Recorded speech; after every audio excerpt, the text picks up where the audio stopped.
Hi Munchkins. It's time for Bedtime Stories Part 2. So I promised you that we will read our Frog and Toad book until the end, and then we will read Mercy Watson.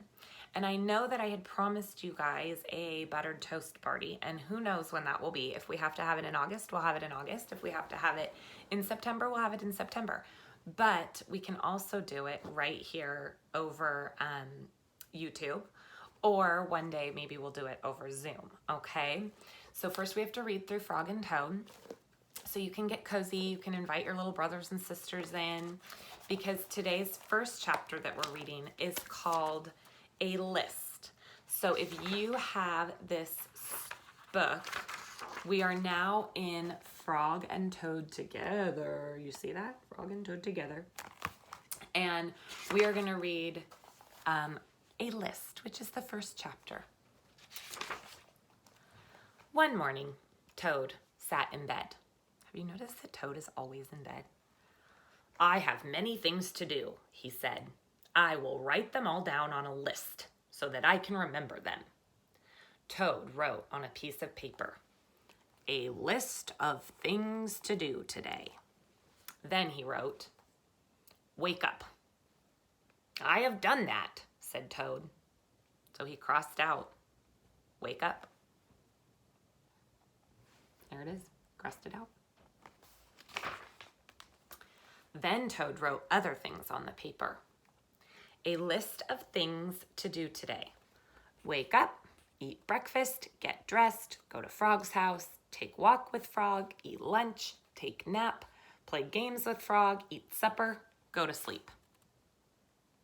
Kind of sounds like our days right now. There, said Toad. Now my day is all written down. He got out of bed and had something to eat. Then Toad crossed out, eat breakfast. Toad took his clothes out of the closet and put them on. Then he crossed out, get dressed. Toad put the list in his pocket. He opened the door and walked out into the morning. Soon Toad was at Frog's front door. He took the list from his pocket and crossed out, go to Frog's house. Toad knocked at the door. Hello, said Frog. Look at my list of things to do, said Toad. Oh, said Frog, that is very nice. Toad said, my list tells me that we will go for a walk. All right, said Frog. I'm ready. Frog and Toad went on a long walk. Then Toad took the list from his pocket again. He crossed out, take walk with Frog. Just then there was a strong wind. It blew the list out of Toad's hand. The list blew high up into the air. Help, cried Toad. My list is blowing away. What will I do without my list? Oh, Toad. Hurry, said Frog. We will run and catch it.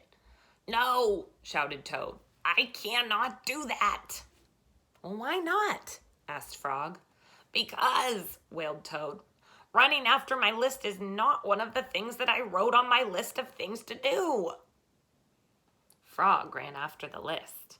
He ran over hills and swamps, but the list blew on and on.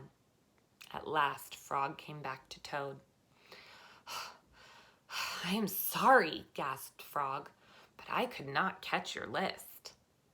Blah, said Toad.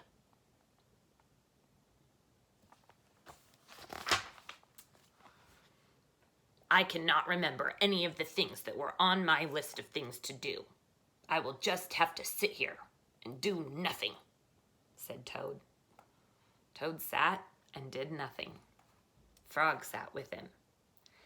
After a long time, Frog said, Toad, it is getting dark.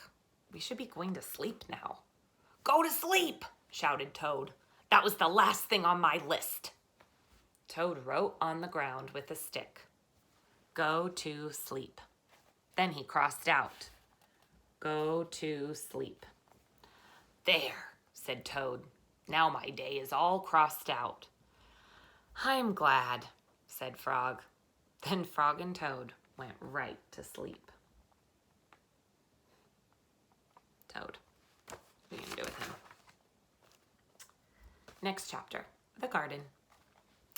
Frog was in his garden. Toad came walking by. "What a fine garden you have, Frog," he said. "Yes," said Frog, "it is very nice, but it is hard work." "I wish I had a garden," said Toad. "Here are some flower seeds. Plant them in the ground," said Frog, "and soon you will have a garden." "How soon?" asked Toad. "Quite soon," said Frog.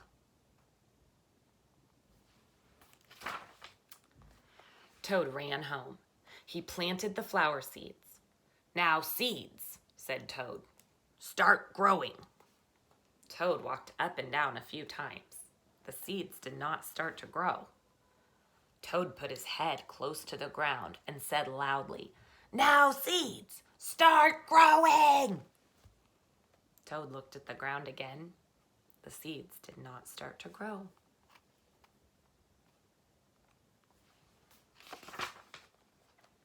Toad put his head very close to the ground and shouted, "Now, seeds, start growing." Frog came running up the path. "What is all this noise?" he asked. "My seeds will not grow," said Toad. "You are shouting too much," said Frog. "These poor seeds are afraid to grow." "My seeds are afraid to grow?"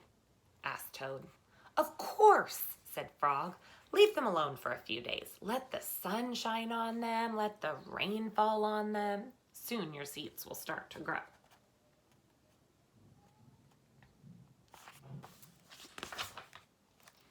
That night, Toad looked out of his window. "Drat," said Toad.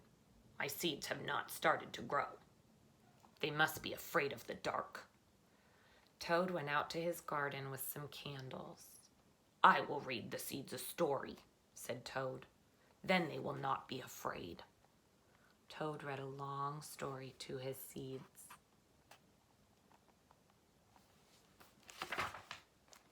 All the next day, Toad sang songs to his seeds.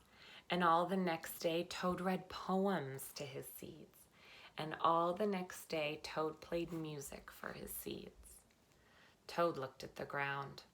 The seeds still did not start to grow. "What shall I do?" cried Toad. "These must be the most frightened seeds in the whole world." Then Toad felt very tired and he fell asleep.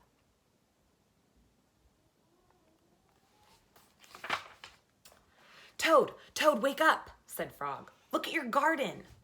Toad looked at his garden. Little green plants were coming up out of the ground. "At last," shouted Toad. "My seeds have stopped being afraid to grow." "And now you will have a nice garden too," said Frog. "Yes," said Toad. "But you were right, Frog. It was very hard work." I love Toad. I love how he always says, "Drat." So we will read the next 2 chapters tomorrow. So I hope you're all cuddly, tucked in bed, and good night, sleep tight. Don't let the bed bugs bite. I miss you. I love you. And there's no place like home.